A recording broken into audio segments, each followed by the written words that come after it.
देऊळ बंद 2 हा चित्रपट आज रिलीज झाला, आजच मी तो पाहिला. मला चित्रपट कसा वाटला थोडक्यात सांगणार आहे. सुरू करूया पॉझिटिव्ह गोष्टीपासून.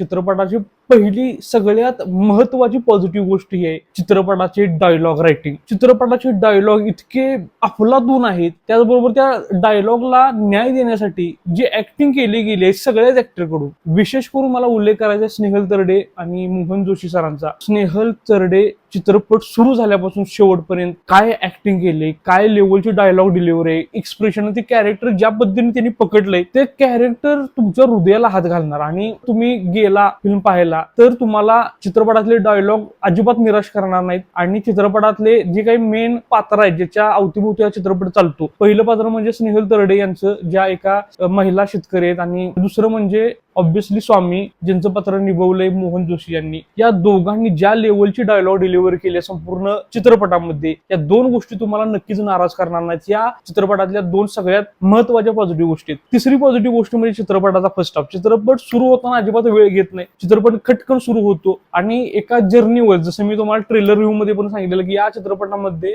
आपल्याला महाराज आणि स्नेहल तरडे यांचं जे काही कॅरेक्टर आहे हे काही प्रवास करताना आपल्याला दिसणार आहे. जसं आपल्याला देऊळबंद 1 मध्ये पाहायला भेटलेलं कश्मीर महाजनी आणि स्वामी यांचा प्रवास होत जातो काही ठिकाणावरून, काही मंदिरावरून. तशा प्रकारचा प्रवास तुम्हाला सुरुवातीलाच चित्रपटाच्या पाहायला भेटतो आणि त्यानंतर असा धक्का बसतो. मला तर ते एक्सपेक्टेडच नव्हतं. मी इतका शॉक झालो आणि इतका इम्पॅक्ट झाला माझ्या, आणि त्यानंतर देखील चित्रपट एक चांगल्या रिदम मध्ये पुढे चालत जातो. त्यामुळे फर्स्ट हाफ कुठेही बोर होत नाही. ही एक तिसरी पॉझिटिव्ह गोष्ट आहे देऊळबंद 2 या चित्रपटाची. चौथी पॉझिटिव्ह गोष्ट म्हणजे चित्रपटामध्ये खूप सारे कॅरेक्टर तुम्हाला पाहायला भेटतील, जसं पहिल्या चित्रपटामध्ये देखील पाहायला भेटलं होतं. त्यातले काही कॅरेक्टर म्हणजे ओम भूतकर असू देत, प्रसाद ओक असू देत किंवा मंगेश देसाई असू देत, हे कॅरेक्टर तुम्हाला जास्त पाहायला नाहीत भेटणार, म्हणजे त्यांना स्क्रीन टाइम खूप कमी आहे. परंतु ज्या सीन मध्ये ते येतात ना, तो सीन चित्रपटासाठी खूप महत्वाचा आहे. तो क्लायमॅक्स मध्ये गेल्यानंतर तुम्हाला समजतो. तो इतर जे कॅरेक्टर तुम्हाला चित्रपटामध्ये दिसतात त्यांच्या व्यतिरिक्त त्या प्रत्येक कॅरेक्टरला एक व्यवस्थित कॅरेक्टर आर्क दिला गेलाय, त्या प्रत्येक कॅरेक्टरला एक टाइम दिला गेलाय. त्यामुळे कुठेही एखादं कॅरेक्टर मध्ये सुटलंय आणि स्टोरीत मध्येच राहून गेले असं काही होत नाही. चित्रपट चांगल्या पद्धतीने स्क्रीन प्ले मध्ये बांधण्याचा प्रयत्न नक्कीच केलाय. पाचवा पॉझिटिव्ह पॉईंट म्हणजे ऍक्टिंग. मी तुम्हाला सांगितलं सुरुवातीला, स्नेहल तरडे आणि मोहन जोशी यांचं ऍक्टिंग हे टॉप नॉच आहे. ऍक्टिंग त्यांची अतिशय उत्कृष्ट आहे. परंतु त्याच्या व्यतिरिक्त इतरही कलाकार आहेत, त्यांनी सगळ्यांनी चांगली ऍक्टिंग केली. म्हणजे कोणी असं तुम्हाला वाटणार नाही की हा ऍक्टर या चित्रपटामध्ये काय आहे, कशासाठी आहे, हा नसला तरी चालला, असं नाही. छोटा रोल असू दे, मोठा रोल असू दे, सगळ्यांनी चांगली ऍक्टिंग केली. आणखीन एक पॉझिटिव्ह पॉईंट तुम्हाला सांगायचा तो म्हणजे ही कथा आहे एका खेडेगावातली, दुष्काळ भागातली आणि शेतकऱ्यांची. मग हे जे जग आहे, हे ज्या स्टोरीचं जे जग आहे ते उभा करण्यात फिल्म मेकरला यश आले. म्हणजे अगदी कॅरेक्टरचे कॉस्ट्युम्स असो किंवा आर्ट डिझाईन असो, म्हणजे त्यांची घरं असो, या सगळ्या गोष्टी तुम्हाला अगदी रिअल वाटतात. हा, काही ठिकाणी असे काही सीन आहेत म्हणजे जेव्हा शेतात लोक काम करत असतात ना, तेव्हा काही जुने शर्ट घातले जातात काम करताना, म्हणजे अंगाला वाड कापू नये. वाड म्हणजे उसाचा पाला, आम्ही त्याला वाड म्हणतो कोल्हापूरच्या, सांगली कोल्हापूर भाषेत. तर तसं त्या अंगाला वाड कापू नये म्हणून ते फुल हातोप्याची शर्ट घातली जातात.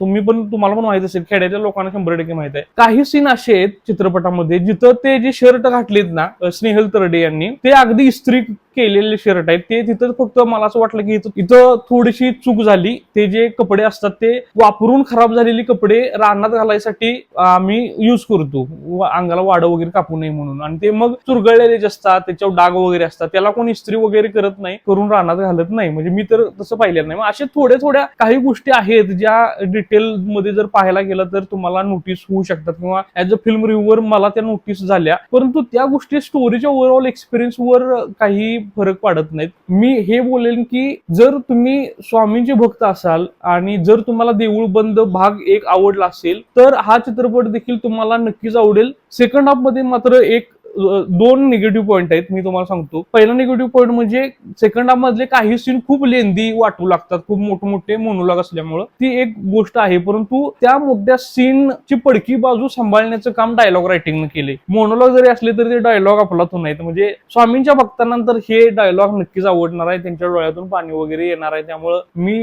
हे तर नक्की सांगू शकतो की तुम्हाला सेकंड हाफ अगदीच निराश करेल असं नाही, परंतु थोडासा तुम्हाला लांबवल्यासारखा नक्कीच वाटेल. दुसरा निगेटिव्ह पॉईंट म्हणजे चित्रपट संपल्यानंतर एंड क्रेडिट सुरू होतात आणि तेव्हा काही मोंटाजेस तुम्हाला दिसतात. ते अतिशय महत्वाचे मोंटाजेस मला वाटले, परंतु ते एंड क्रेडिट चालू झाल्यानंतर का आहेत मला समज नाही. ते चित्रपटाच्या आत पाहिजे होते, ते स्टोरीचा भाग असाय पाहिजे होते असं मला वाटते. मी सांगतो ते मोंटाजेस काय, ह्या काय स्पॉइलर नाही त्यामुळे हे मी सांगू शकतोय. तर ते मोंटाजेस असे आहेत की जे काही शेतकरी आहेत जे आधी अगदीच त्यांच्या आत्महत्या करण्याची वेळ आलेली, अगदीच ते झगडत होते जीवन जगण्यासाठी, ते शेतकरी कशा पद्धतीनं स्वतःचा विकास करायला लागले, ते कसे त्यांच्या शेतमालाला स्वतः मार्केटमध्ये न्यायला लागले, त्याला त्याचं स्वतःचा ब्रँड बनवायला लागले, कसे ते शेतीला विकसित करायला लागले, जोडधंदा शोधायला लागले, वेगवेगळ्या मोठमोठ्या फॅक्टरीमध्ये काम करायला लागले. ह्या सगळ्या ज्या गोष्टी आहेत त्या सगळ्या एंड क्रेडिट जेव्हा सुरू होतात तेव्हा दाखवलेत आणि ते मोंटाजेस मध्ये दाखवलेत. मला असं वाटलं की ह्या गोष्टी चित्रपटाच्या आत म्हणजे स्टोरीच्या आत पाहिजे होत्या, कारण चित्रपट जिथं संपतो ना सगळे प्रेक्षक उठले आणि निघून गेले. ते मोंटाजेस शेवटचे जे अतिशय महत्वाचे होते, म्हणजे चित्रपट ज्या हेतून बनवला की शेतकऱ्यांचं कल्याण झालं पाहिजे, त्यांना सुद्धा चांगलं जीवन जगता आलं पाहिजे, ती गोष्ट